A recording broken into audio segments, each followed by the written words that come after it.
This program is brought to you by Emory University.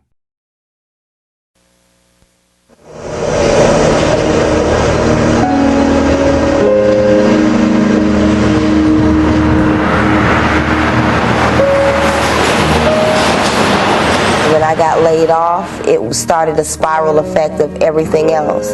Not being able to pay my rent, not being able to afford food, not being able to take care of my child. So my mom never made that much money, and my dad, he was working for the state, but he got in trouble and went to prison for 9 months. And during that time period, I knew definitely that we were poor. Knowing what it's like to be homeless, and knowing that you're just a job loss away from going back to there. I knew my mom wanted to have more for us, but it was just more or less we had to deal with what we could get on a regular basis. It wasn't, I don't know when my kids are going to eat, how I will be able to get diapers for my kids. You know, I had people, how do you do it with 5 kids by yourself? I'm like, it's not an easy task. My mom and them, they were all in prison, and I just couldn't really depend on anyone to take care of certain things for me, and I had to move out of my Section 8 housing. And for me, I didn't know exactly how I was going to get it done. The depression, just feeling lost, feeling hopeless. You know, around 08, that's when the Fannie Mae and all that, the house market crashed and everything came to a gridlock.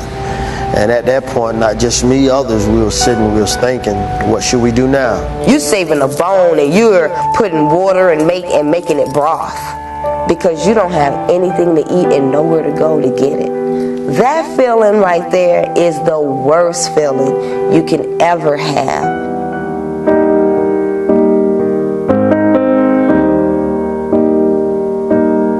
I feel like money makes the world go round, and if you don't have money, you're out of options. There's only so much that the government and charity places can do for you. When you know that you have the ability, the mental capacity, that burning desire, that bulldog tenacity that's deep within you to be successful and to go out there and no matter what, I'm going to make it. And so you're just in a situation where you can't do that. Once you are an individual and you're out there, before things happen, it's the people that you have surrounding around you. If you hang around eagles, you'll soar. If you hang around buzzards, you're going to eat roadkill. I have held on every single day, even when I was a little kid. And I sing because I'm free. Whatever God, has in my path, I ask that He bless me with enough to be able to help and see other people smile, to be able to help my family, to be able to help other women that going through the stuff that I go through, just to see a smile on their face.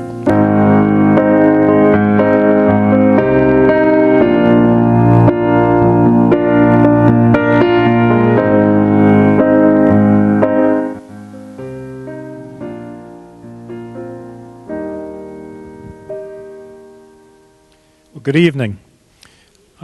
I'm Mark Becker, the president of Georgia State University, and I think we can all agree that that was a very poignant video. Well, you need to know that right down in front here tonight, we have with us a few of the people that you just saw in that video. They're here because they want to be part of this conversation. They want to be part of finding ways to lift our communities out of poverty. And I ask that you would stand so that we may welcome you to this conversation and recognize you. Please.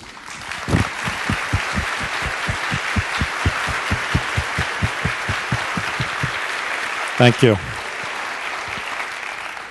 Well, it's my pleasure to welcome you to the historic Rialto Center for the Arts in Georgia State University. Because we host so much programming at this venue that is international and culturally diverse, we like to say that the Rialto is where Atlanta meets the world. Tonight, Atlanta comes to the Rialto for a different conversation, a conversation about today's other America living in poverty. And I know we're all very much looking forward to that conversation. So on behalf of the 32,000 students, roughly 1,500 faculty, and the thousands of staff that work at this university, on behalf of the Rialto Center for the Arts, it's my pleasure to welcome you to our house. And at this time, it is my privilege to introduce your moderator for the night, CNN Dialogue's Poppy Harlow.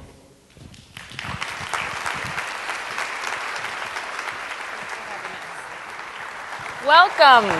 Okay, can everyone hear me? I can hear myself, so everyone can hear me. Thanks a lot for coming out tonight. I was really honored when my boss, Susan Grant, asked me to host this panel, and the reason is because it's something that I've gotten to report on a lot. I'm a business reporter, and a lot of times that means Wall Street, and that means the big banks and corporations, but to me it means you. It means all of you. It means Main Street America. And I've seen a pretty unbelievable thing, and that is the new poor in this country and the forgotten. And I think that's what we're here to talk about tonight. The numbers show us what's going on. 46 million Americans in poverty, 15% of this country, so many children, a city like Atlanta struggling, Detroit, 54% of kids in Detroit, 54% live in poverty, and to me, that's not okay.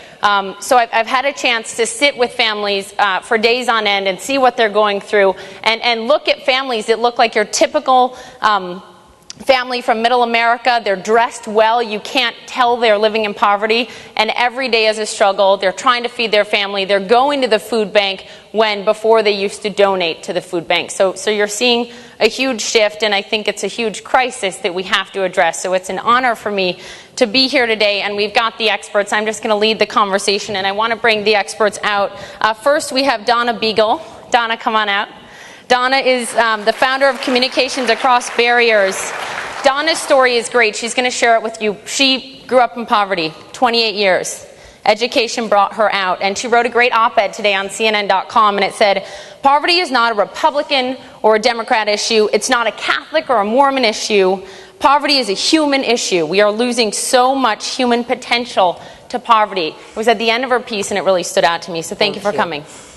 Our next panelist is Henry Cisneros. He's the former HUD secretary. He's also currently the executive chairman of City View. They build urban housing, so he knows a lot about that issue. Henry, thank you for being here. Bob Woodson, the founder of the Center for Neighborhood Enterprise. I was reading about Bob. Dropped out of high school, later got his GED college degree. A very accomplished man here to talk about, again, education and all the things that go into solving this crisis. Thank you for being here. Michael Rich is the Director of Community Partnerships and Professor of Political Science and Environmental Studies at Emory. He's writing a book right now, is this on the record, public, about empowerment zones. So thank you for being here. Thank you. And finally, Renee Glover, who is the CEO, the longtime CEO of the Atlanta Housing Authority. She created the Atlanta model that the nation has looked at and used of mixed income housing. So guys, thank you very much for being here. So I wanted to start out tonight, I was looking back through Michael Harrington's book, The Other America, which was written 20 years before I was born. So someone asked me tonight, do you think we've improved? And I said, I can tell you what I've learned in the past 29 years, but it's been a crisis that's been going on for a long, long time. But near the beginning of the book, he wrote, this sector, talking about the poor in America, he said, this sector of the American economy has proved itself immune to progress. So that was in 1962. Donna, is that true today? Well, I think if you look at Johnson's War on Poverty and you study it, you see that when we focused on fighting the poverty and not the people, we reduced poverty by 23%. Those dollars, those resources were put into the war in Vietnam, and poverty rates began to climb. So today you see statistics like a child born into poverty today is less likely to get an education than a child born into poverty in the 40s. Less likely. So there's a lot of entrenchment, absolutely, and I think a lot of it has to do with our ignorance. Henry? Poppy, I think we've made a lot of progress.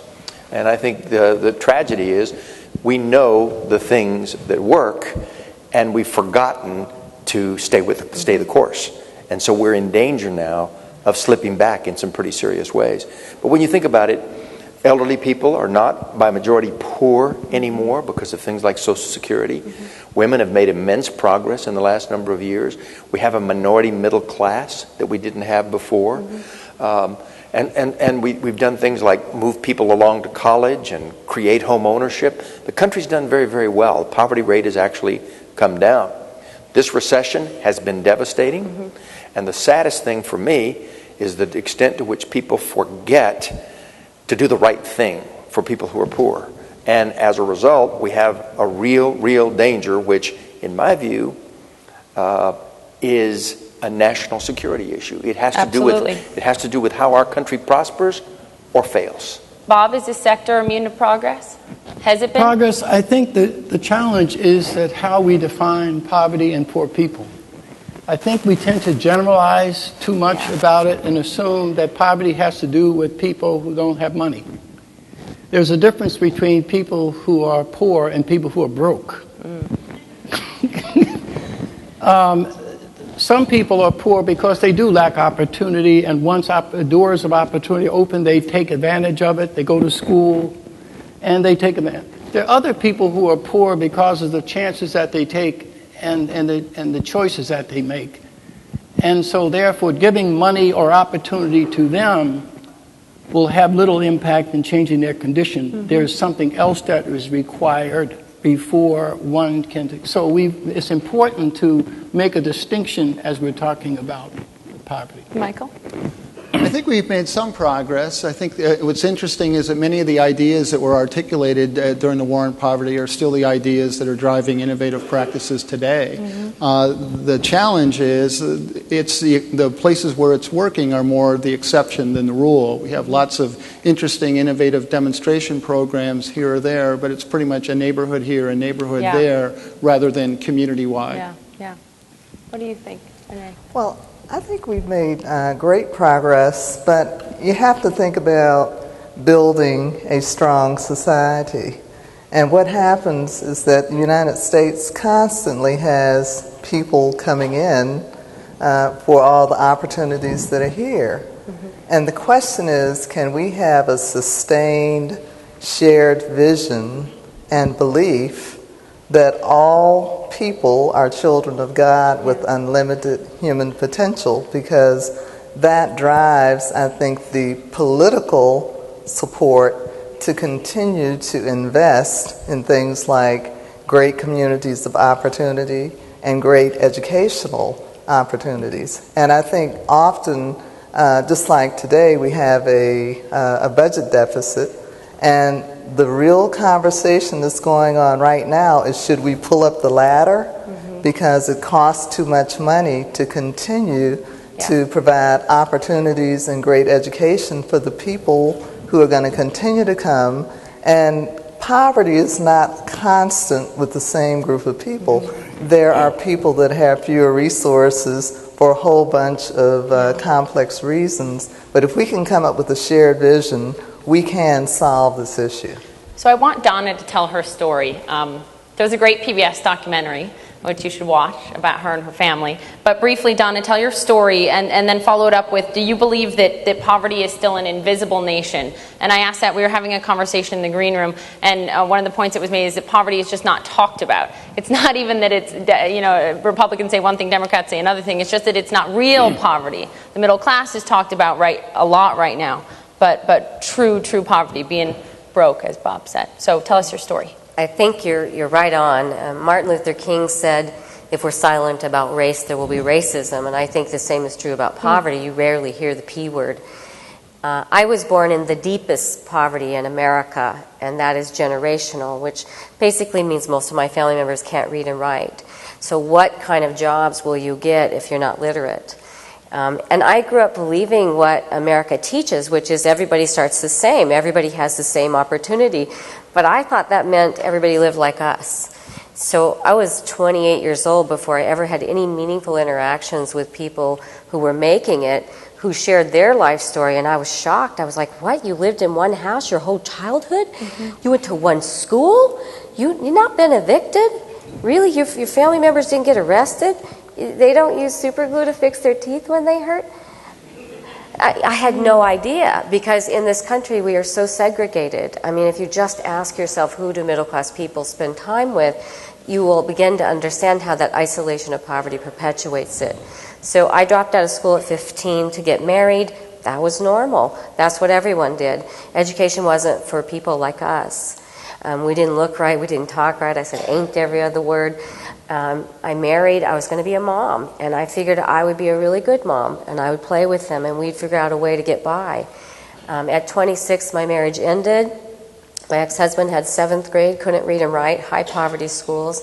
I went on welfare. My welfare check was $408 for me and 2 children. And a lot of people believe people get rich off welfare, but the truth is, today a welfare check for 1 adult, 2 children is $478. And your rent was $3 something? My rent was $395. And so I had $13 left after I paid rent, and I got evicted from my house, and my caseworker said, the state's mandating you to money management class. And I experienced that all through my life, just these messages of you're not doing it right, something's wrong with you. So you do internalize, and Paulo Freire talks about how in America, because we don't educate about real causes of poverty, we're the only country in the world that teaches people they're the cause. People internalize it as a personal deficiency. So at 26, I was really privileged to get into a pilot program. And it was interesting because I learned later pilot programs have almost 100% success rate. So I'm about to say let's just do everything as a pilot. But I was privileged because in that pilot program we got Section 8 housing certificates, and that was huge for me. I was homeless pretty much 28 years of my life. And they really began to help me believe that I was somebody and that I had something to offer, and really began helping me gain self-confidence, which comes before anything else. And then I got my GED and went on to get a doctorate studying poverty all the way. And all of my work is about fighting that evil villain poverty and helping people to separate the people from the poverty so that we're actually fighting real poverty. And Donna...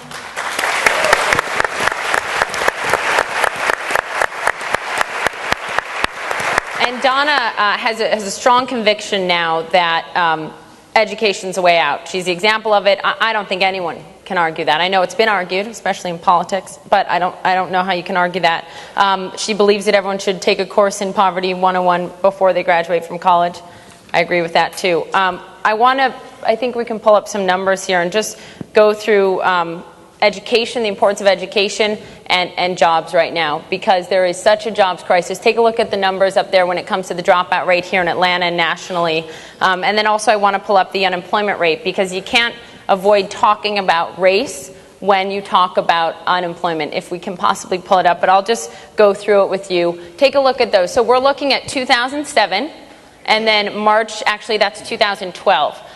So you went, African Americans went from 8.3% unemployment to 14% today. African Americans have double the unemployment rate of whites in this country, which is absolutely not okay. And a lot of this comes down to where are the jobs and what are people being educated for. I've seen personally on the ground, talking to people that run these companies, the jobs are in engineering, in tech, in science, and that is exactly where America is falling short in education. So I know, Henry, you're very passionate about this. If you could address this, and then also you, Michael. I'll be brief. I mean, what's happened is the American job market has changed. Dramatically. Dramatically. In the 1960s and the 1970s, we were still a country that manufactured, and those were good jobs.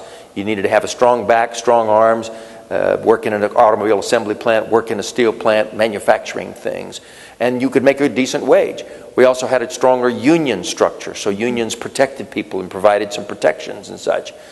Now the American economy's changed completely. Those jobs have gone offshore. They've ceased to exist in the United States. We have a new American economy. It is a bifurcated economy.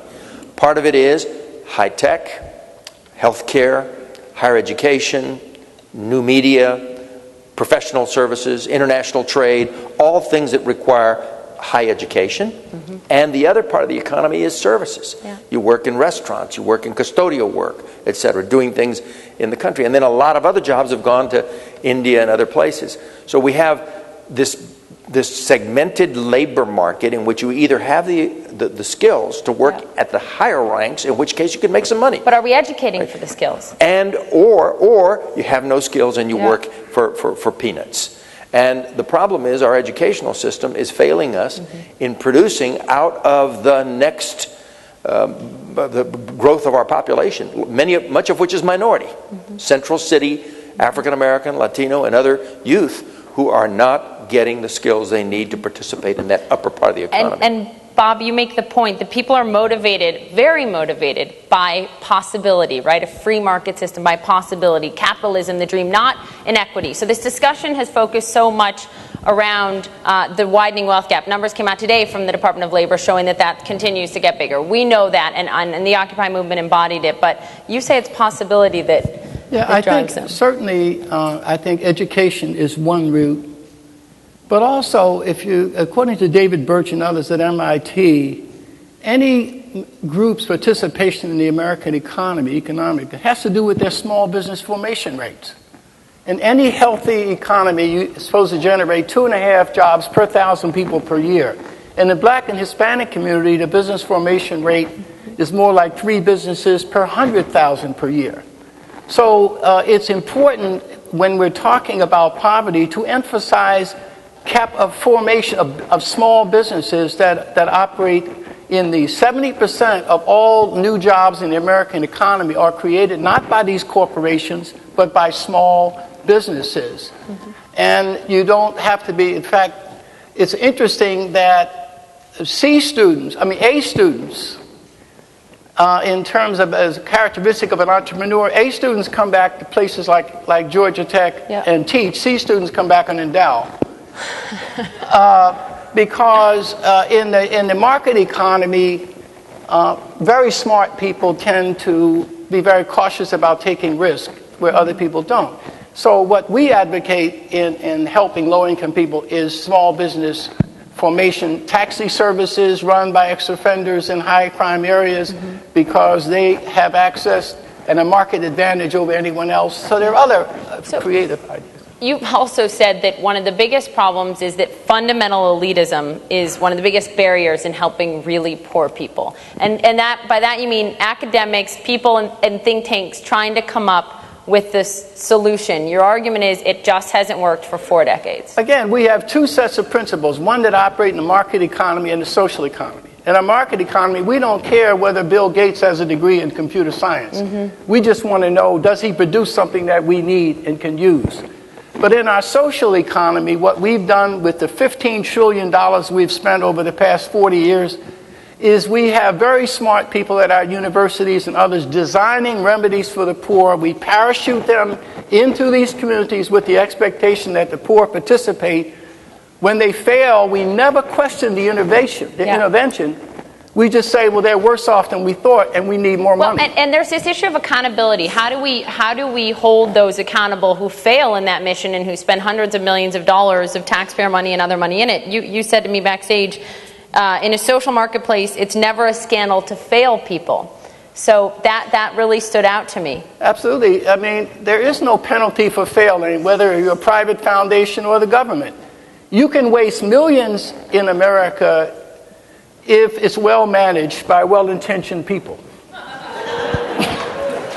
Renee, jump in here because you've been at the forefront of this, and you have said and done and practiced that if you continue to concentrate poverty, you will fail this nation. You have to have mixed income housing. You cannot continue concentrating poverty. That will just make it worse from an educational standpoint, a job standpoint. Has progress been made on that front, and do we need to keep doing that to get the solution right? Or is that people who think they know what they're doing parachuting in and trying to fix the problem? No, I think, first of all, the whole notion of mixed income communities is now a national movement. The real question is, will we have the continued political support? Because the way it works is that the government has to put in a little money that gets leverage, because all of these mixed income communities actually leverage multiple times the investment that's made by the government. And the reason that this works is that there are thousands of studies that say if you concentrate poverty, you create situations where the predators of the world make it too difficult to navigate daily life. And so if you have economic integration, you actually have a better shot at educating kids, because so many of our schools have become crisis centers as opposed to centers where teaching centers where kids are learning and they're aspiring, and you have a different profile of administrators who approach it that way. So this notion, going back to not thinking that poverty is a hopeless situation, but that you're working with individuals who have unlimited human potential, like Donna, like other people. There are thousands of stories where if the opportunities are there structurally, we need to stop creating zip codes of dysfunction and hopelessness. Yeah. And we can do it. We have done it.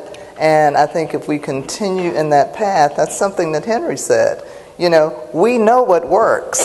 So if we just looked at the best practices and lessons learned and did more of it, and not do those things that we know with certainty don't work, we could make a ton of progress. So, Michael, on that point, the Brookings Institution came out recently and said that any neighborhood with a poverty rate of 20% or greater is at risk of significant deterioration. That's only 20%. And I've spent time in New York neighborhoods where it's 90%. And you know, I reported on this story, and we go back each year on this mother and her children. And this, you know, her grandmother was born in the same projects where her mother had her where she lives, where she had her kids. So there is this continued issue. Localize that to Atlanta for us. What do you do about that in Atlanta? Because you're working and looking specifically at a cradle to career model, a ready by 21. How does the government, local businesses, big and small, parents, education, all work together? And I think your argument is that they haven't been necessarily all working together. Well, I think that the on-the-ground strategies that work best are those that are comprehensive. So you're not looking at isolated programs, you're looking at the big picture. Poverty is a very complicated issue. The pathway out of poverty is different from individual to individual, so we have to not have cookie-cutter programs, but programs that are more comprehensive in focus and can provide the kind of supports and foundations people need to find a pathway out of poverty. But when you go that route, you need not just a spate of programs, you need some mechanism to coordinate that work so there's a holistic strategy and not an ad hoc strategy. So you need some type of coordinative mechanism. For most of this 50-year period or so, we've tried to coordinate from Washington with, you know, interagency task force and the like, but we need to coordinate on the ground, and we need to build the institutional capacity to do that coordination on the ground, and that's a very difficult thing to do, particularly without resources. And then the third thing that we need to have, and Donna touched on this in her remarks, we need to have meaningful participation of poor people in designing the strategies to get out of there. When you bring these three things together, comprehensiveness, coordination, and meaningful participation, and do it in a place-oriented strategy, your opportunities for success are much greater. Is there any program that any of you know of where really poor people have been involved in creating strategy and it's worked? One of them is the one that Renee ran, which is the Hope 6 program that transformed 254 of the worst public housing developments in the country, places with names that people know, like Cabrini Green in Chicago. Renee led the effort to transform that in Atlanta. So Atlanta literally is the only city in America where every single one of the old public housing developments is gone. And it's replaced with decent housing, and the people who lived there before are either back or they were given Section 8 vouchers where they can live in neighborhoods where there are jobs. And every one of those initiatives involve the people who live there in the plan. But Renee ought to speak to that. Yeah, no, absolutely. And you can't plan for people. People have to be engaged in the plan, and it made it very rich, and it drove accountability, and it drove the kinds of outcomes. And you would be pleasantly surprised that the things that the families wanted, great schools, safety, jobs, beauty, jobs, you know, the whole debate that we have sometimes around a work requirement. Well, the people there were saying, of course we want great jobs and great opportunities, because this is about our future, our children, our ability to have access. And growing out of one of those programs, I'll tell you a story that I think is very hopeful. Centennial Place Elementary was created as part of the whole Hope 6 revitalization. The sciences. And it is a STEM school. Yeah. Adjacent to Georgia Tech? Georgia Tech was one of the partners, and 49 of the graduates of the inaugural class of Centennial Place Elementary are on their way to Brandeis, Harvard, Penn, Howard, Morehouse, Spelman. Now that is the type of intervention, and each one of those students wants to come back and inspire other children coming behind them. Go ahead, Bob. Yeah, you know, I hear this about low-income people's participation. I believe we should emphasize their origination of things. I'll give you an example. We worked with resident management and ownership of public housing movement in the late 80s. You had a woman, Kimmy Gray, abandoned by her husband at age 21 with 5 children in public welfare, got off welfare in 3 years, sent all 5 kids to college, mobilized the residents there to drive out the drug dealers, and then pay their rent on time, and they sent 800 other kids from there to college, dramatically reducing and they were on 60 Minutes. Same with Cochran, you remember, in St. Louis. Yes. That where residents took over, they managed the laundry room. When it was under the housing authority, they had a lot of security, so the residents, innovation, said, well, who is the toughest kid in Cochran? Well, Tommy Jones. Well, good, his mother will be the manager of the laundry room. Security problems dissolved. Because neighborhood people are innovative, they are social entrepreneurs, and I think some of us who are professionally trained need to learn to be on tap, but not always on top. Well, and Donna quickly, and then Henry. Yeah. I think that one of the things that's happened in our country is we've so dehumanized people in poverty that often they're seen as sort of some subspecies. And don't recognize that they all look different. And Donna said that, you know, when people would read about you, they would think you were black. Yeah, so many times people read my bio of growing up in a migrant labor family, and I'm the only family member who's not been incarcerated, and they'll meet me and they'll say, oh, I read your bio, I thought you were black. And I'm like, why? Why do you think I was? Well, we don't hear stories like yours from blonde, blue-eyed people. And I say, why don't you? I mean, we are the majority. Proportionately, when people talk about poverty, they talk about percentages of a population. So you'll see statistics like 62% of Hispanics drop out, 50% of African Americans drop out, 13% of whites drop out, and we go, wow, there's race issues. And absolutely racism is embedded in those numbers, yet which number has the most children? It's the 13%. So what Martin Luther King and Malcolm X both, before they were assassinated, came to include in their movement was the fact that poverty crossed race. And I think united is when we really began to address the core issues instead of fighting each other, which is what I grew up with. So you made this correlation now twice this evening to the civil rights movement and what we're here today. So I can tell where you come from. And I agree with you that this is the civil rights movement of our time, and it has been for a long time. But what really worries me is I don't see the discussion behind it or the marches or the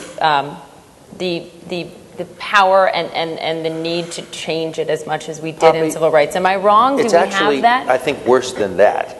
It's not just people are not talking about it. We've actually reversed in our ideals and our commitments.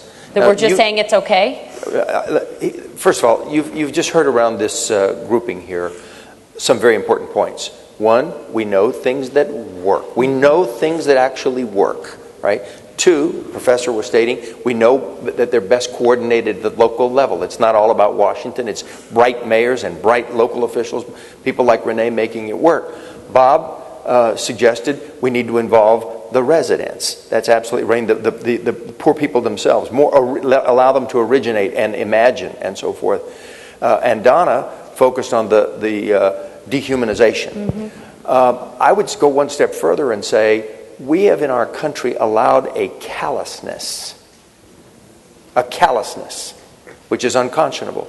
We have 500,000 people who sleep on the streets of America's cities every night. In a country this size, that's a larger population than Atlanta, sleeping on subway grates and on sidewalks every single night. It comes to 3.5 million people over the course of a year because they cycle through poverty. I mean, what kind of people are we, if we allow that to exist, right? We dehumanize, we're callous about whether or not we want to pay for it. We say it's somebody else's responsibility. We live a life where we get in our car, we drive out to our suburban house, hit the remote control, go inside, never deal with other folks. Don't see it. Blind to it. I'm saying it's worse than just not paying attention. We as a country have to care about this. And here's my final point. This is the future of our country. That's what people don't realize. Right. If we're in this boat together, and if my end of the boat starts to sink, you better help me because you're going under too. Mm-hmm. And that's what's going to happen in our country. We're going to go under in our competition with the Chinese and with the Indians, economically and otherwise, because we can't afford to have our way. Poverty at the level, a waste of talent at the level that we tolerate. I think what's really the hope, and I do believe there's so much hope. I designed a program called the Navigator Neighbor Program because I knew that the isolation of poverty was really perpetuating it, perpetuating the stereotypes, perpetuating the otherness, so much so that I was doing a teacher in service, and a teacher said that she had a student in her class who was living in a car, and she said, I ran into him in a grocery store and went over to him and said, "How are you doing?" And he said, "You shop?" And she said, "I was so surprised by that." And I said, "You are other. And as long as you are other, you will not educate this kid." And so how do we come to that place where I see how I'm like you and you see how you're like me? So I designed this conference for people in poverty, people from working class, immigrant poverty, generational poverty, situational poverty, to really remove the shame of poverty by helping people see that people are not we're the only country in the world that teaches people they're the cause of poverty. I mean, could you imagine a third world country, someone saying, "Hey, if you worked harder in this third world country, you wouldn't be poor." Or maybe if you'd make some better choices in this third world country, you wouldn't be poor. There are very clear, overt understandings that there are true causes for poverty. What can somebody earn? 2/3 of the people in poverty in America, according to census, are not working one job. They're working 1.7 jobs. And I ask thousands of people a week, how many of you know people working more than one job that can't afford their rent?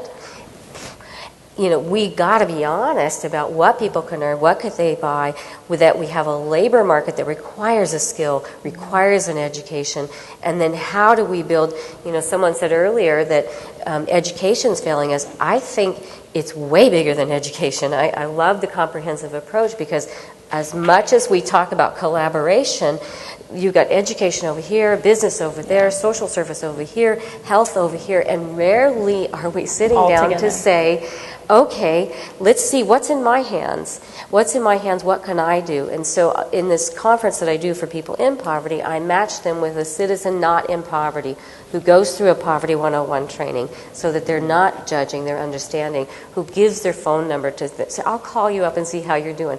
If you need to know the meaning of a word, I'll help you with that." Do they? Does it work? They do. We are in 6 states now, and here's the hope. We've got judges, we've got lawyers, we've got business people saying, "I'll give my number, I'll be a navigator." Mm-hmm. The hope in thinking that this issue of the complexity can be resolved by one entity or one organization or one person, that's where we're struggling. Mm-hmm. But when truthfully, when you give people a door in, a way to make a difference, and you give them understanding, we're wired. We are hardwired to help our fellow human beings. I wanted to get to Michael. Who wanted to I just wanted to jump in here. We kind of got started on the unemployment and the kinds of jobs that are available. Part of the problem is we don't make work pay in America. It is so difficult for people working to support a family, in part because of the kinds of jobs that are available, in part because of the lack of a safety net that gets extended higher up the income ladder here in other countries than it does here. We know what works, and evidence shows that when you make work pay, people get out of poverty. So when you look at this issue of $8 to $10 an hour, right, and that's well above minimum wage, and then I've heard it so many times from people, but then I lose my benefits, and then I'm really in a bad situation. And you look at the way the government defines poverty, right? It's so hard to look at just they have these numbers, and then this many people fall. It doesn't humanize it, but there's a person behind every single number. But the government defines poverty line for a family of 4 as $22,314,000 a year for a family of 4. Does the reality reflect that measure? Is that at all a measure of where things should stand? Probably should be about twice that. Twice that. Yeah. Yeah, but I really think that, going back to Henry's point, that what bothers me about the tenor of the dialogue today, that we are polarizing. I don't believe, for instance, that poor people are poor because rich people are rich. That is a very important point. I believe that there are some poor people who are no longer poor because rich people have helped them, like the Hershey's, who left their whole fortune to the Hershey School that educates exclusively talented and gifted poor kids and thousands. Doris Buffett in Fredericksburg, Maryland. She's a wonderful woman. In her 80s. Gives millions to women coming out of prison, to neighborhood organizations. She says she doesn't contribute to SOBs, symphonies, operas, and ballets. But she gives to people, and she's committed to giving it all away before she dies. The giving pledge, that is one positive. But we're too willing to look for villains and victims. That we can't do that. We've got to. You cannot generalize about poor people. There's Bernie Madoff, and then there's Doris Buffett. Poppy, I just have to. I love Bob. We've worked together for 30 years in one capacity or another, and I have great respect for him. But, and I don't think I want to demonize anybody, but the top 1% on average make 26 times. I'm well aware what of the other 99% make on average. Let me finish. But make the argument about why that hurts the poor. I want to. I will. They used to make 10%. Now they make 26 times as much. So what? The top 0.1% make 130 times. Are they the rest of the 99%. Are they taking the jobs? Is that? No, they're not taking the jobs. But they used to have a tax rate of 70%. It's now 35%, and they want it lower. They wanted 29, they wanted 28, they wanted 27, they wanted 20. There's no money left. I'm not getting into a political debate here, but I hear you, and I want Renee to what I'm saying is a quick example. There isn't enough money. Okay, I am running this show. Renee. Okay, there you go. Thank you, Poppy. So here's the deal. The fact of the matter is that we, the American people, can change this if we, the American people, decide that it is important. So, Henry talked about people sleeping on the street, people not having access, and on and on. Well, we need to come together around a vision that says it is unacceptable that children live in poverty. It is unacceptable that we can't figure out how to educate our kids, house our people in decent living environments, health consequences, because if we don't, we will lose the global war. Absolutely. And it is about continuing the journey to build a country, to let more people in. We are, as a country, changing dramatically with the demographics. And so if the war is the pie is only but so big and no one else can have opportunity, we will self-destruct. So we've got to have a bigger vision. We've got to have a kinder vision. And it is a business-driven vision because as we make the pie bigger, because we are tapping into the human potential of people that are being written off, this country can remain the best in the world, provided that we take care of our people. All of them. I so agree. And I want to get to Michael on this point. I want to say something to back that up. The World Economic Forum came out this year, and they said that the single biggest risk to the world right now, not just economically, is not terrorism, but it's social inequality. We saw it play out in the Arab Spring. We saw it play out a few blocks from my apartment at Wall Street, Zuccotti Park. I was there the night they got evicted. I watched this happen. We've seen it play out in cities across America. Nouriel Roubini, the economist who's very good at calling things about a year before they happen, like the housing crisis, argued a year ago this could really take this country down, social inequality. So to your point, Henry, talking about why that matters, that you have this disparity, that is one reason you are when a you have enough lady. You're a smart lady. You work every day touting what Wall Street does and business does, etc. You can't talk about ideals and what we ought to be doing without talking about where the money's going to come from for that. We got to talk about where the money. So there's a real serious conversation that needs to occur. I'm not against rich people making more. I'm just about them recognizing and sharing with the rest of the society, philanthropically and otherwise, right? And setting up a tax structure and doing things like, we have business people who hate unions. Well, unions is the reason why people were paid decent wages. We're talking about poverty, not taxes necessarily. This is poverty. We're talking about solutions. All the same. Solutions. Let me give you two quick examples. Several years ago, Senator Kerry and Kennedy passed a law that said, well, we ought to tax these rich people, therefore we're going to provide a tax on luxury cars and boats. Fine, it was passed. So rich people stopped buying luxury cars and boats. Technicians, carpenters, all of them got fired. And so what happened, since it was in New England that makes yachts, that law was repealed because it put a lot of people out of work. If we were truly talking about stopping the exploitation of the poor, we can come together and prohibit the predatory lending of these payday lenders who poor people pay 300% interest, but yet athletes like athletes and Montel Williams and Magic Johnson and a lot of elected officials are in the tank with these payday lenders, but no one discusses it. They are the ones who are bilking the poor and not necessarily Wall Street. We need to spend as much time talking about payday lenders as we do Wall Street. I would agree. But I want to get to you, Michael, and just to back up those numbers. So you look at the housing issue, right, and you look at all the predatory lending that's happened across this nation, and people that took out irresponsible loans and banks that gave them. So it's a shared problem. 1 out of every 361 houses in Georgia is in foreclosure. Nationally, it's 1 in every 662 homes. So you've got twice as bad a situation here. And when you look at Atlanta, the Atlanta metro area is the worst performer year over year when it comes to housing prices. So the crisis continues here, absolutely. Michael, I know you had a point you wanted to make. Yeah, I wanted to pick up on Renee's point about national commitment and political will. And I think if we look to Britain, we can see some examples of what happens when you have that.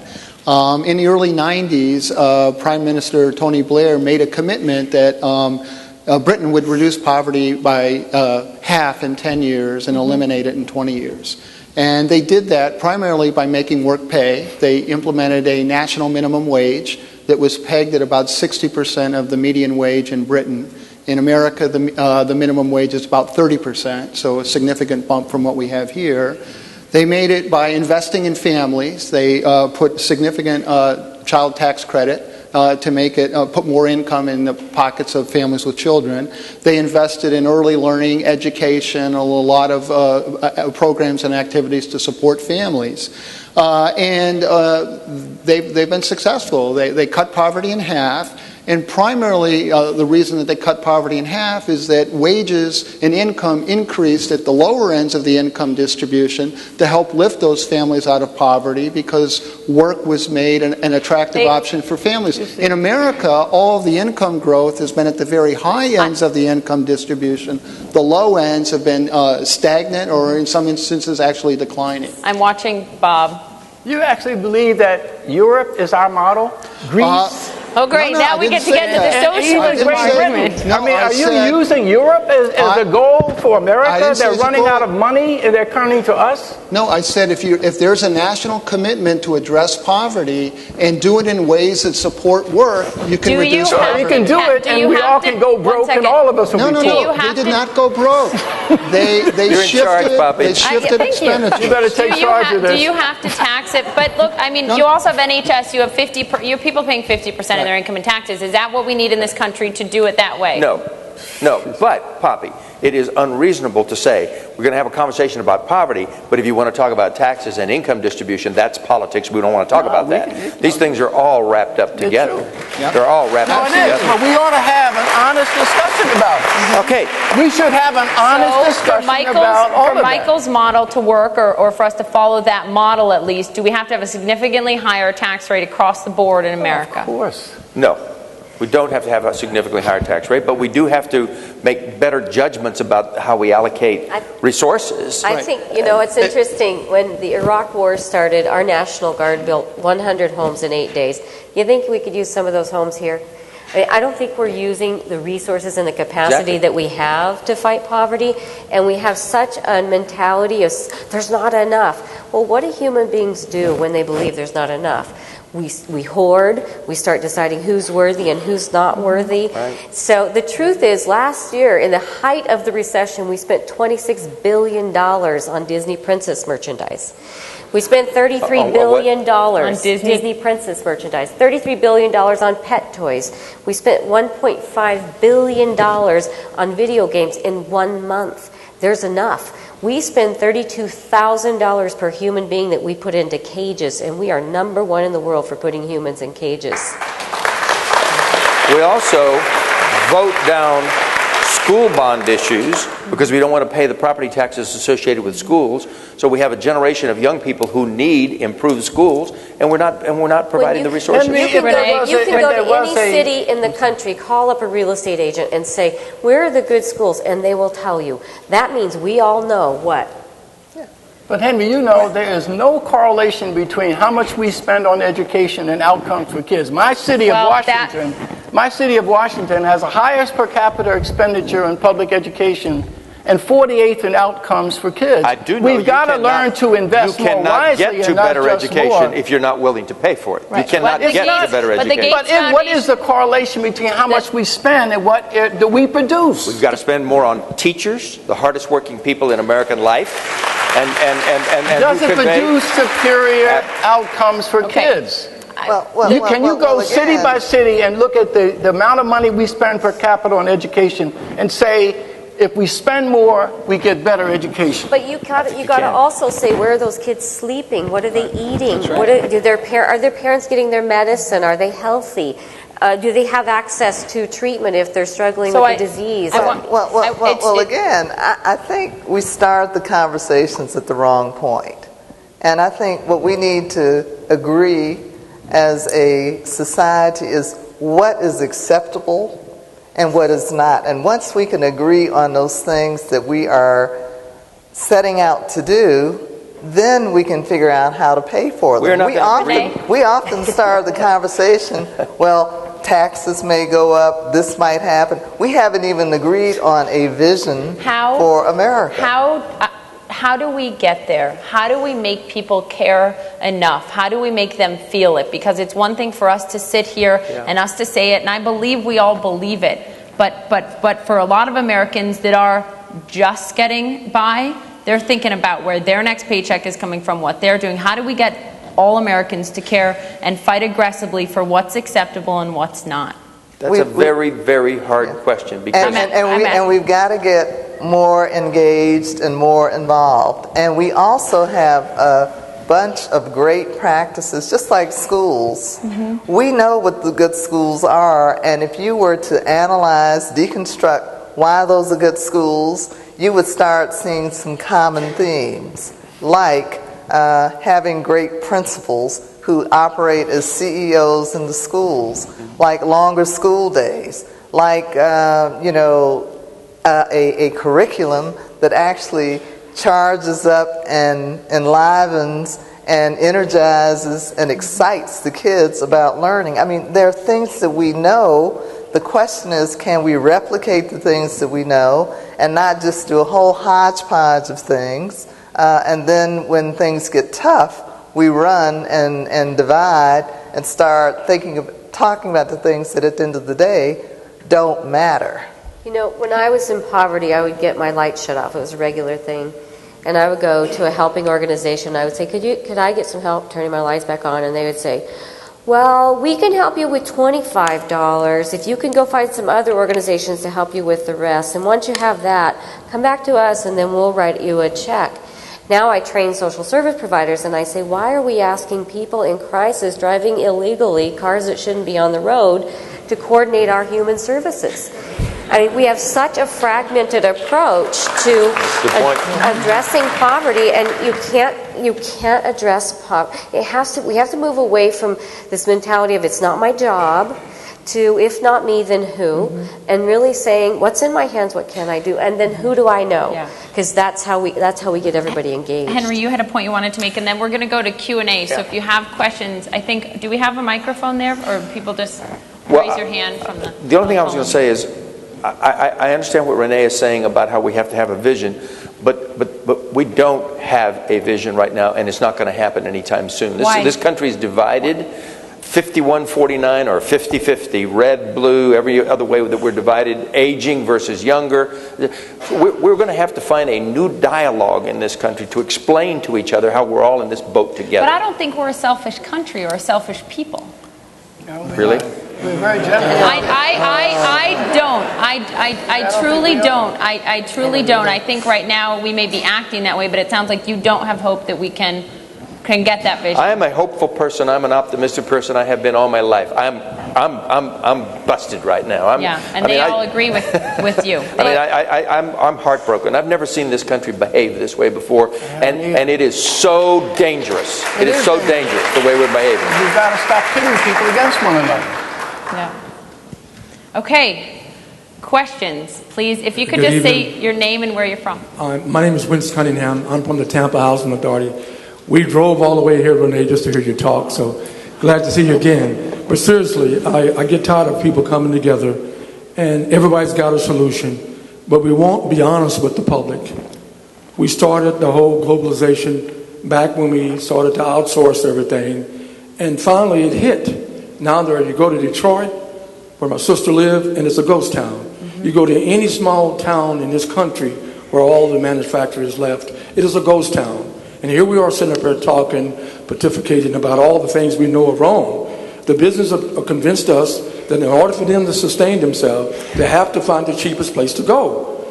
And in America, many of the politicians are not honest enough or strong enough to tell the truth. Renee, my question to you, you've made a significant change in how public housing operates. You said to the city of Atlanta, public housing has failed, and I'm tearing that shit down. And what happened to the families? Because people believe you not only took the hard approach to tearing that shit down, you also got rid of the families and didn't do anything about it. Talk about your 8 schools. Talk about the fact you got a Tiger Woods golf course in one of your former properties. Tell us about the need to have the combination of work, health, and housing all combined together so families can begin to see that there is a possibility. We spent billions on housing because somebody told us back in 1940 that you put a poor person in a house, that's all you got to worry about. They still have to get the lights turned on. They still got to learn to follow the lease. And finally they got to know that in America you have to work in order to survive in this country. Nobody's going to continue, as Brother Woodson is saying, nobody's going to continue to give you a check. So talk about that for us, because I'm so impressed with what you've done. Yeah, well, thank you. And it is about community building. And so part of the challenge is coming up with a comprehensive approach. So it's not just housing, it's education, it's health, it's green space, it's recreation, and it's also raising the standards and expectations. You know, there's a lot of discussion about the bigotry of low expectations. And that's because we look at people who are not like ourselves and say, they're not capable. Well, the fact of the matter is that the reason that the guiding principle that guides all of our work is that all people are children of God with unlimited human potential. That means that we must expect things of other people. People expected things of us. I mean, I don't know about you guys, but I know it wasn't a question about whether I was going to school. I knew that if I didn't go to school, I was going to get killed. So, I mean, and that was the strongest showing of love, because there was something expected in the bargain. And so these comprehensive building, community building solutions are important, because it's not just one thing, it's all of it.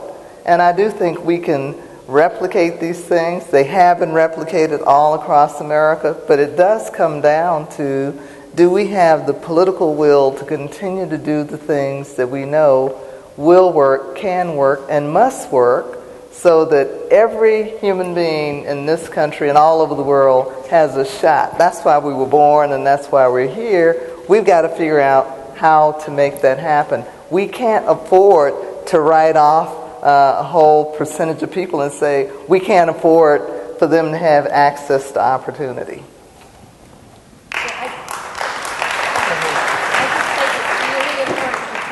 This notion, because my whole life people said, well, you got to work harder.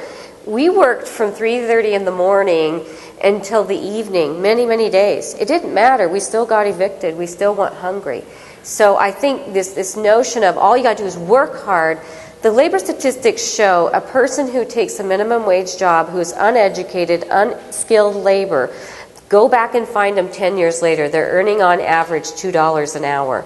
No, hard work isn't even a variable in the labor statistics. It can't be, because then we would have to explain who works harder, the migrant labor worker or the person in their cube, person cleaning the hotel or the person in their office.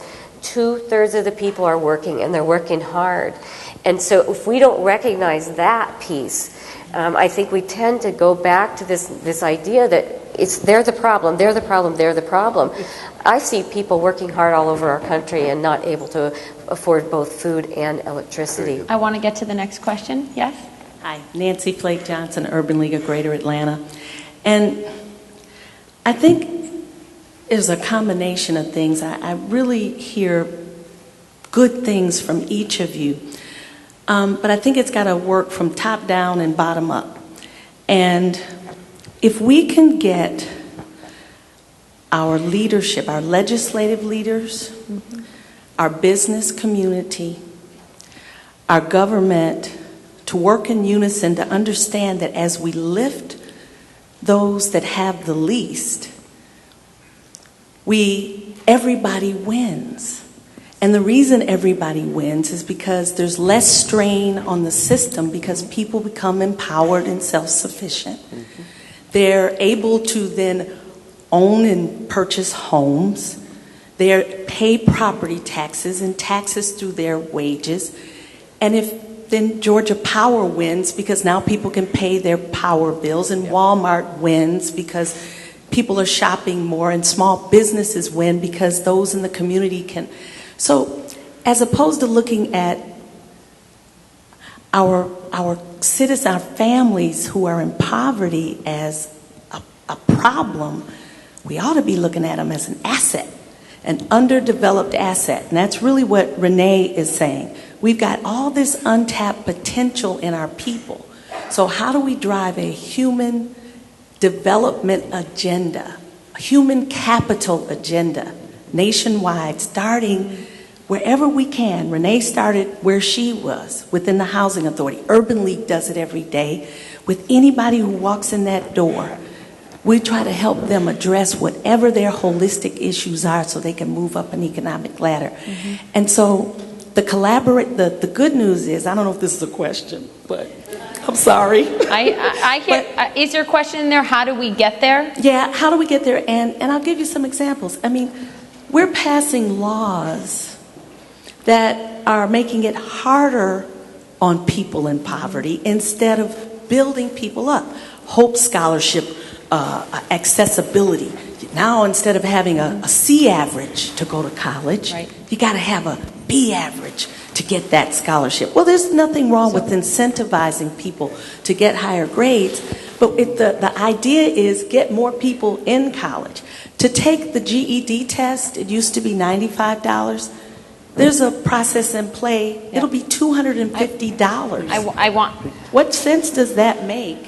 So I know it's not a question, but I just wanted to. I hear your question. Okay. And I want Bob to address it because I think her question is, how do we get there? How do we get to a point where human capital and raising people up for the betterment of business, society, everything is the top point? Well, first of all, what I found a little troubling about the dialogue thus far, we keep talking about, again, poor people as they're only poor because they lack opportunity. They don't get enough of working.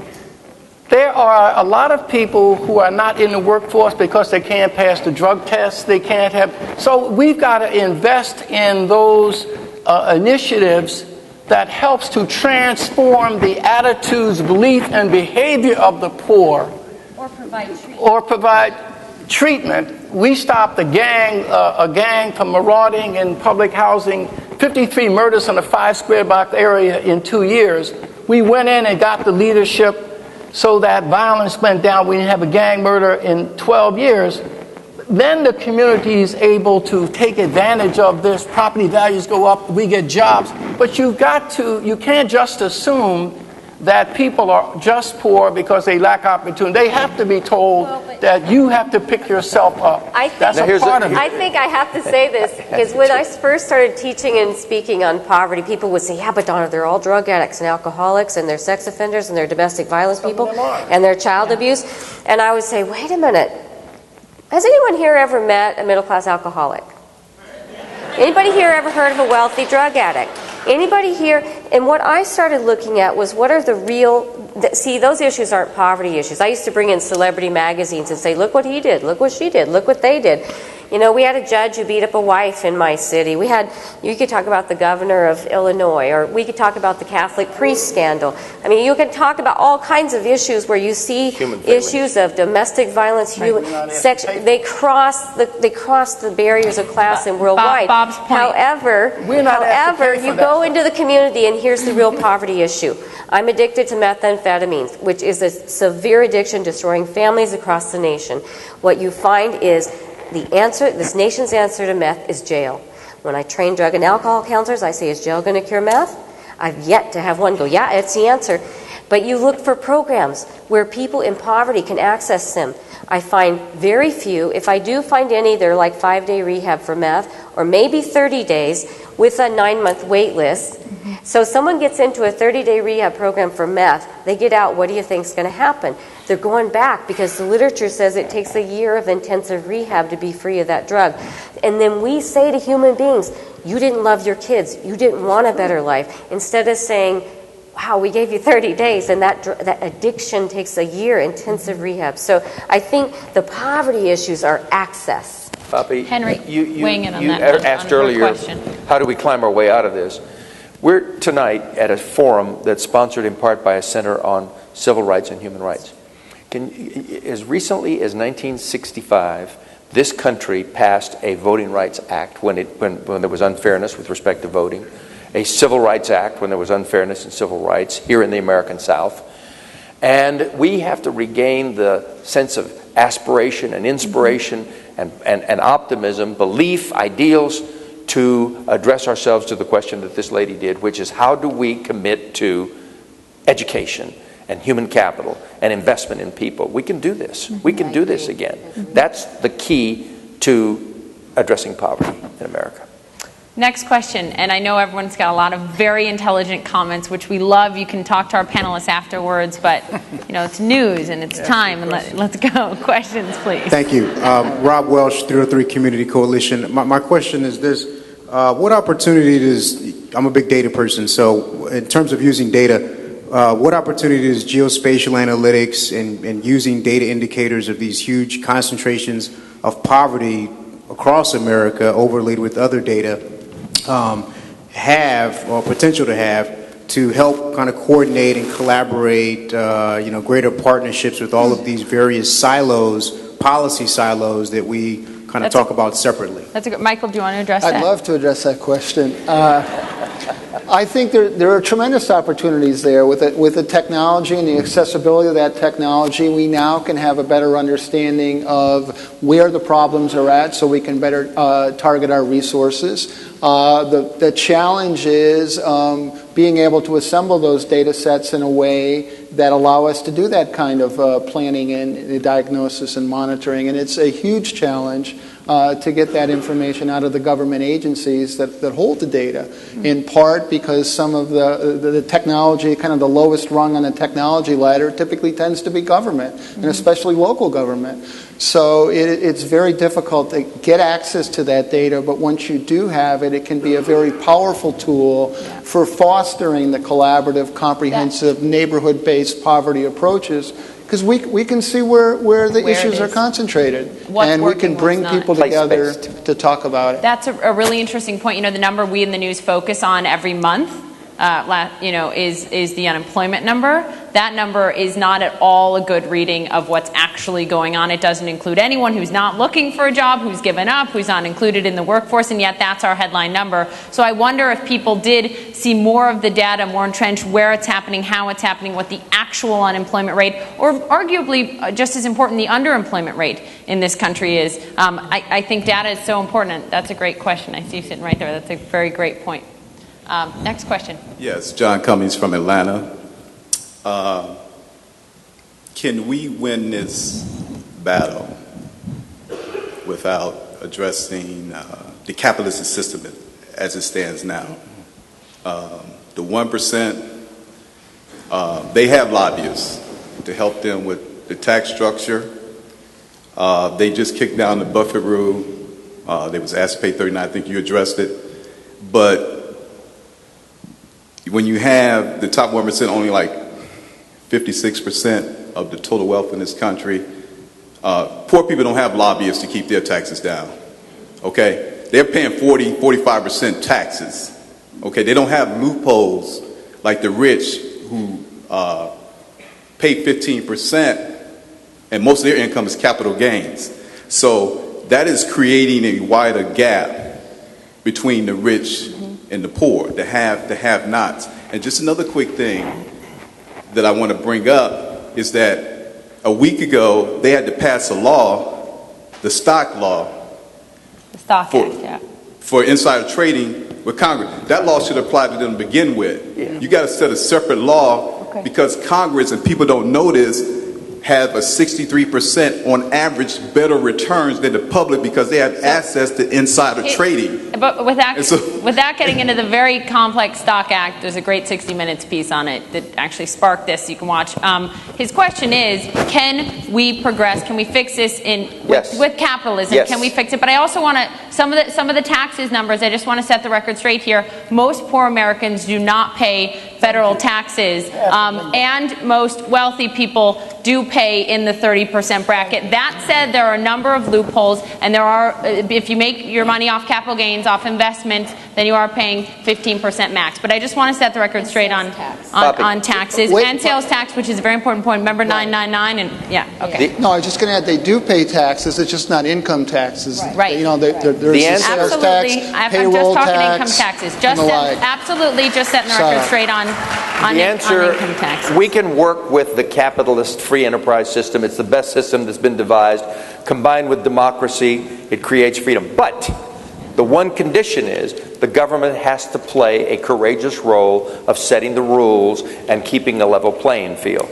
And when they allow lobbyists, for example, to allow the banks to get away with whatever they want when a legislation is being written, or when the Supreme Court allows people to make unlimited personal contributions, then the rules are violated, and we don't have the system is not fair at that point. Renee? So a key role for the government is set the rules and keep a level playing field. Fair capitalism, and that's your point. Renee? And there's a wonderful book about the CEO of Starbucks who talks about moral capitalism. Yeah. And it's called Onward, if you want to read it. Oh, thank you for reminding me of the title.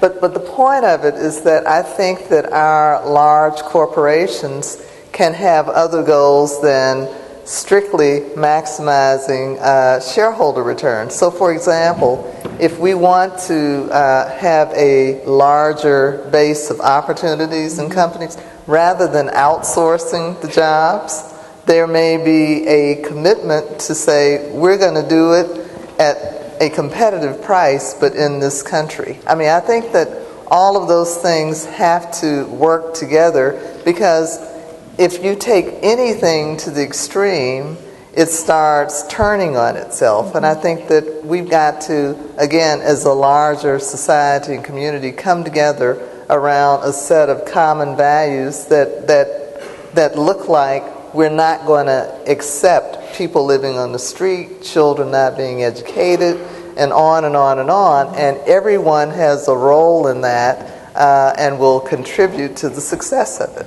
You know, Thomas Jefferson said the greatest injustice is to treat unequals equal.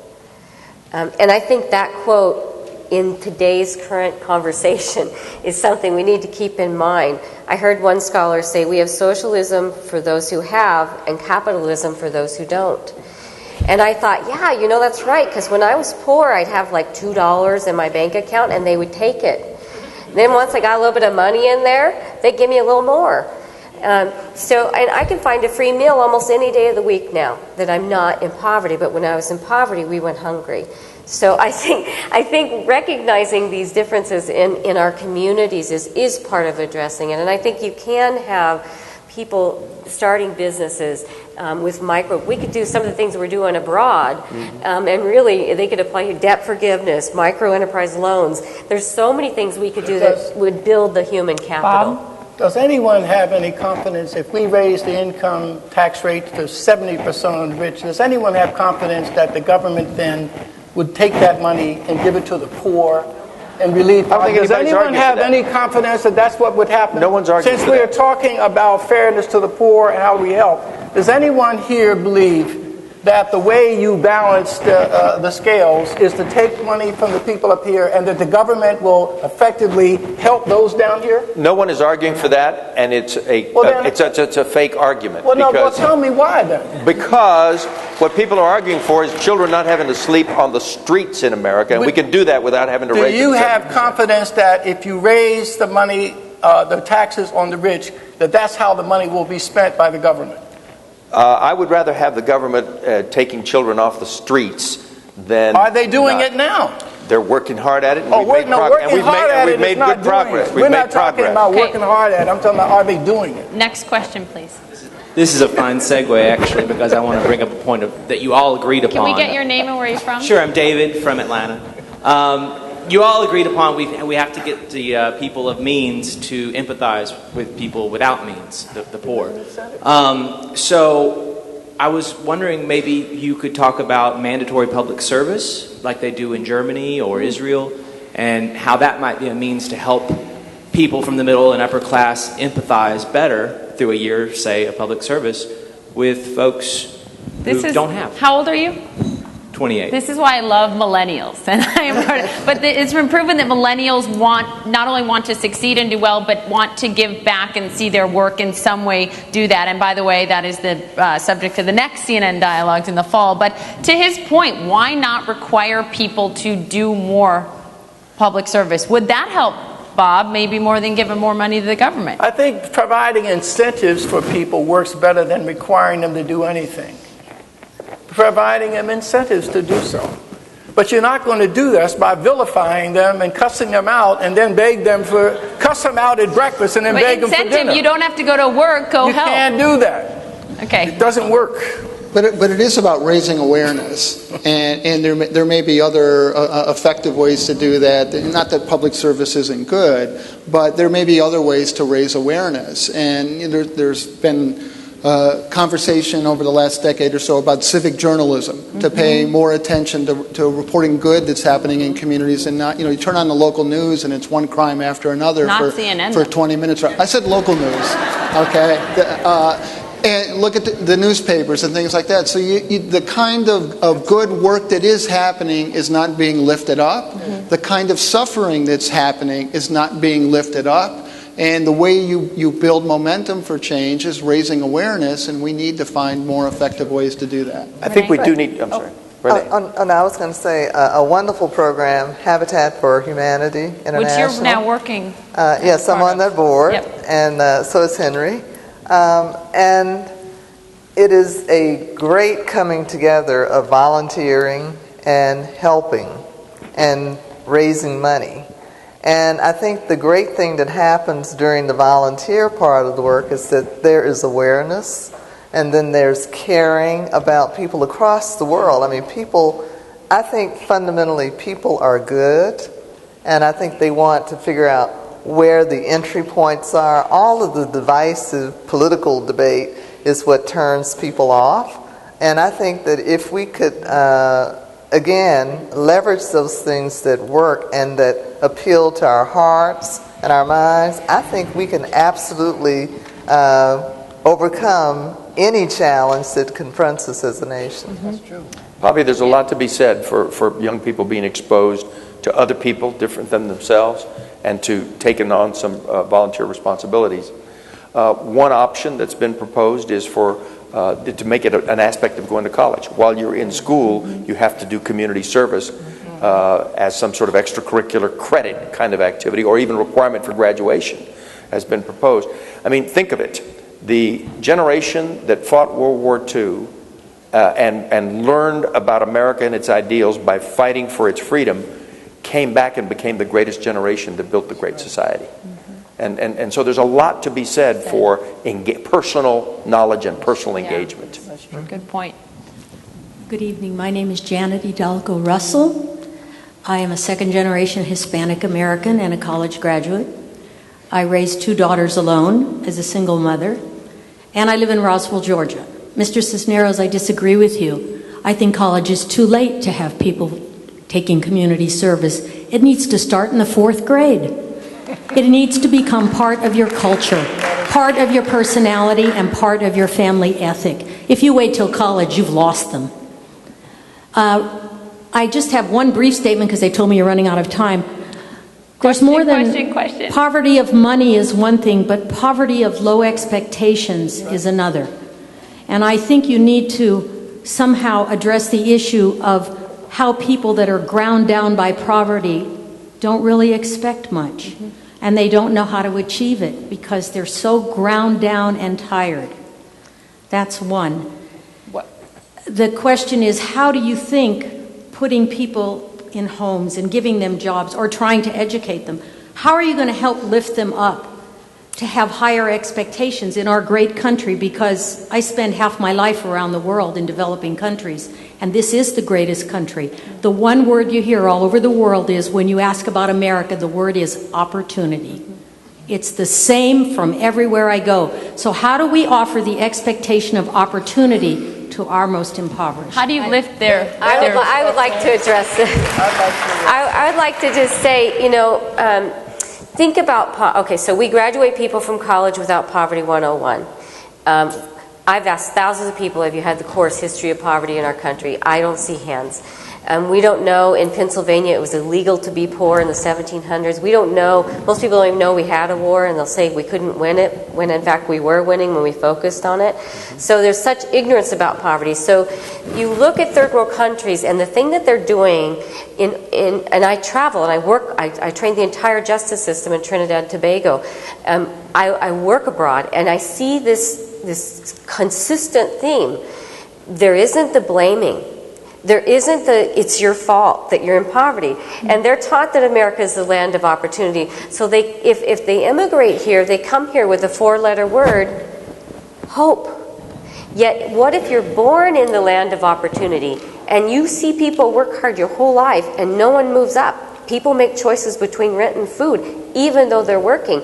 You internalize the poverty. And Paulo Freire, he's brilliant. He writes about this stuff. It's called internalized personal deficiency. And if I'm deficient, you can put opportunities in front of me all day long. What's the point of trying? So it takes unraveling that shame, rebuilding that hope, reducing that isolation, and beginning to help people who are that beaten down by that evil villain poverty to see what's right about them. And I think that's really what you were speaking to very eloquently.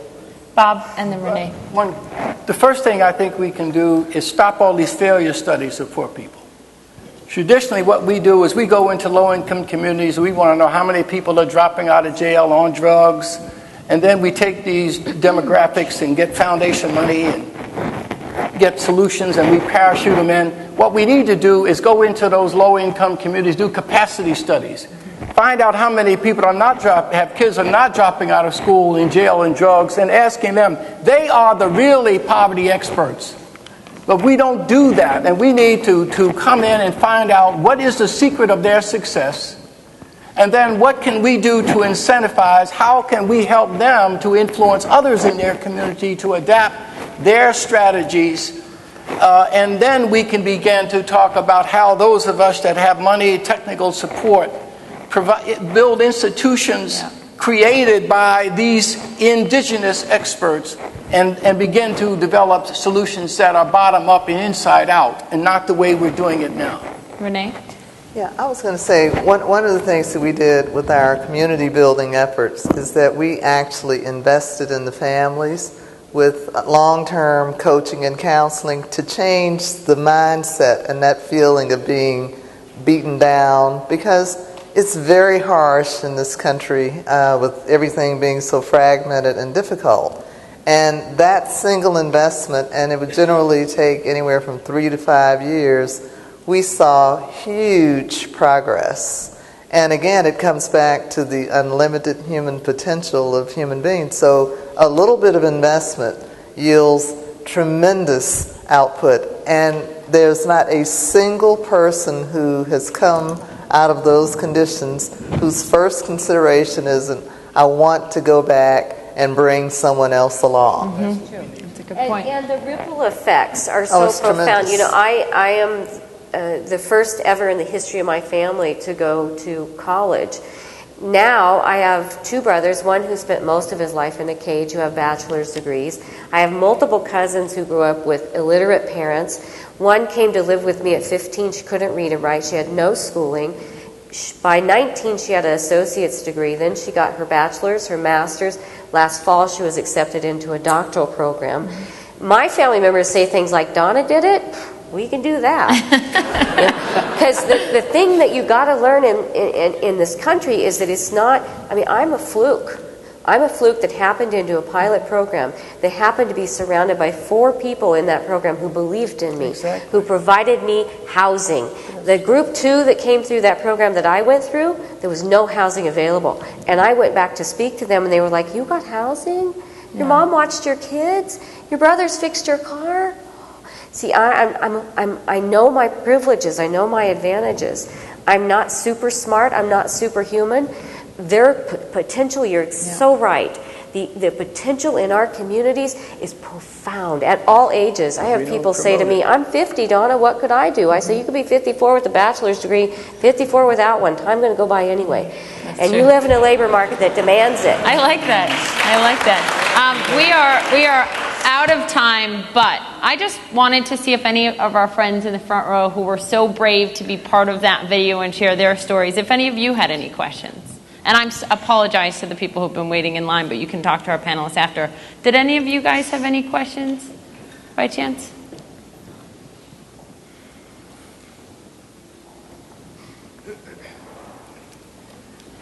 It's less of it's more of an observation. What's your name?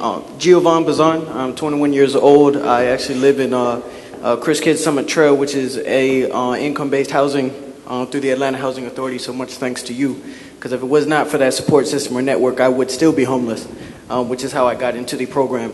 I would just like to say, to piggyback, one of the statements was made was ask the indigenous experts, or default to the indigenous experts.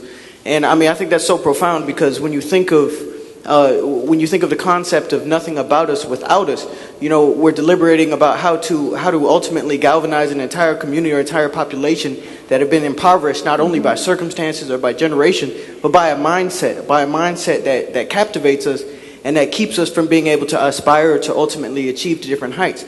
So I think by defaulting to the indigenous experts, by defaulting to the people who have been impoverished, who have experienced that homelessness, who have made 2 meals out of ramen noodles. I mean, I had ramen noodles with ketchup, that's spaghetti. And then I would take the chicken broth and put it in water and there's soup. So, I mean, it's innovative, like I heard before in the conversation. So I think by defaulting to those indigenous experts and by doing those case studies, another statement that was made was in regards to how the media highlights the atrocities, the travesties, the unfortunate circumstances, and I think by also focusing on those positive aspects, by going in and saying, well, what is working, and how can we capitalize on what is working? How can we build on that and develop on that? Because obviously there's a foundational support there that's working, that's being manifested for the development of the community. And I think that's something else that we need to do. And the final thing I would like to say, having been through poverty, situational poverty, and I know, obviously, by perception, you can't immediately tell that I was impoverished or that I still struggle with poverty. But like I said in the documentary, it's one paycheck away, it's one job from being back in poverty again, or not having a meal, or whatever the case may be. And so I think it's just absolutely imperative for us to help lift each other up, and not to deem each other as being, oh well, they're less fortunate than I am, and I'm better off, so let me just focus on myself. But it's about sharing that knowledge with each other and helping to ultimately lift each other up. Right. So thank you. Thank you. And final one of the night. Hi, my name's Erica Kovac. I'm from Atlanta. My question is, how do you differentiate between the people who really want help and the people who are just taking advantage of the government? I come from a middle-class family, and for 6 years now, I guess I'm what you call situational poverty. For 6 years now, I've been living in it, and I know from my experience that the only way to get out of poverty is to truly want to. That's right. There are opportunities given to the poor, and I think a lot of the generational poverty community, they're so used to living that way that they don't know that a higher way of living is so much better, and that they can actually achieve that if they actually do want better for themselves and take advantage of the opportunities that are given to them. So the money that is going into, just say, like food stamps and welfare, things like that, I have met many people in these 6 years living in poverty that's the way they live. That is their lifestyle, is to take advantage of the government and the money that they're getting. And so much money is wasted. So how do you differentiate, Well, your question is an important one, and what we believe you do by going into these communities and find someone with your attitude, you then become a moral mentor and a character coach to your peers. Because if they see you aspiring and getting up on time, going to apply for a job, and you're drug-free, you become a witness to them that it is possible to live in that community and be elevated out of it. Yeah. So you are the agent of change that motivates others. And we need to hold you up rather than hiring some professional counselor to come in. We need to employ people in that communities who are living witnesses that transformation is possible. Well, you are the expert. I also believe we have to look at, in every segment of society are people who take advantage. I mean, look at the con artists in the white-collar crime. There's those issues occur in all classes. But I'd also... I'd like to be very, very clear that somebody who believes that welfare is the only hope, how sad is that? How horrid is it that person has been beaten to a place where they believe that's all there is $478 a month for the rest of your life. That is a tragedy. So what I believe is we take that person and we ask them, what do you like to do? And we start looking for little skills, little small successes that we can show them, you're more than this, you're more than this. But I think as long as we continue with this big myth that, oh, you can fraud the welfare and have a big party, you know, you get $60 if you have a baby. And who here has a baby? Could you take care of a baby on $60 a month? So again, the stereotype is that, you know, you don't want it. If a human being says they don't want it, that's a beaten, curled up human being. If a human being says they like living on the streets, that's a curled up human being. So I think we're getting at some of the societal things where how do we treat people with mental health issues in our country? I've got to wrap up quickly, Michael, very quickly, Renee, and Sure. I was just going to say, in a situation like that, you don't want to necessarily walk away from the adults, but you do want to focus on the children.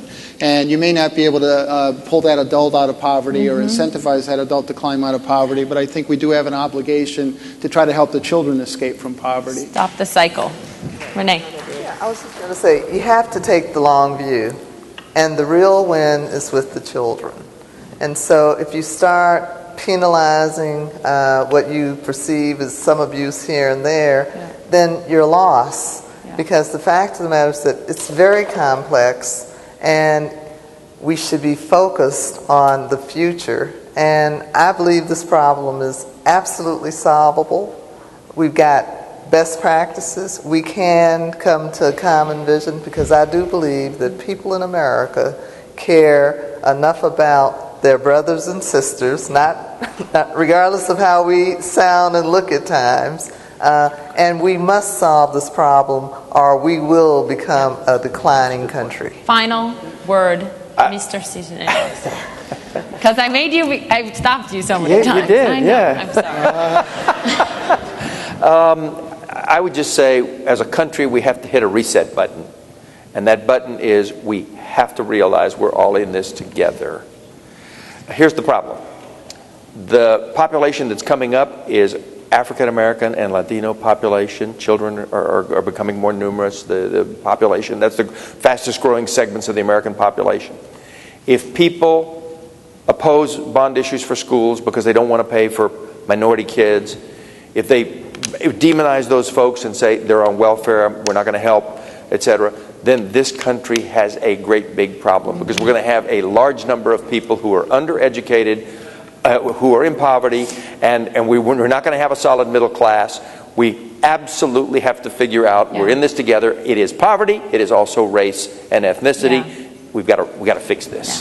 Thank you, guys. I'm so sorry. I have to wrap it up.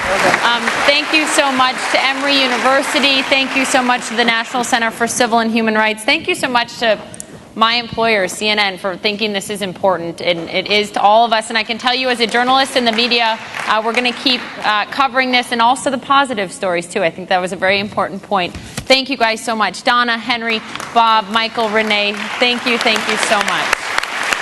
What? The next CNN Dialogue is on millennials, and it is about the millennial generation changing the way we do business. It is this fall. I hope to see you all there. Thank you. The preceding program is copyrighted by Emory University.